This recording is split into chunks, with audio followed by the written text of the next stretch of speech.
এক ছিল জঙ্গলে এক ছোট্ট বাঘ। তার নাম ছিল টোকাই। টোকাই ছিল হলুদ কমলা রঙের, গায়ে কালো ডোরা কাটা দাগ। তার বড় বড় গোল চোখ আর নরম লেজ ছিল। কিন্তু টোকাই একটু ভয় পেত। সে ভাবত, আমি কি কখনো বড় বাঘদের মতো সাহসী হতে পারব? একদিন সকালে টোকাই জঙ্গলে হাঁটছিল। হঠাৎ সে একটা শব্দ শুনল, বাঁচাও, বাঁচাও! টোকাই ভয় পেয়ে, কিন্তু সে ধীরে ধীরে শব্দের দিকে এগিয়ে গেল। দেখে কি হলো জানো?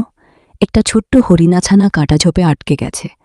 টোকাই ভাবল, আমি যদি ভয় পাই তাহলে ওকে কি বাঁচাবে?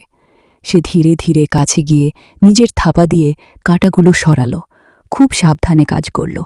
কিছুক্ষণ পর হরিণাছানা মুক্ত হল।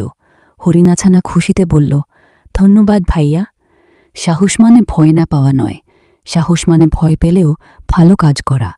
টোকাই খুব খুশি হল। সে বুঝল সে সত্যিই সাহসী। শিক্ষাকও অন্যকে সাহায্য করাই আসল সাহস। কি সুন্দর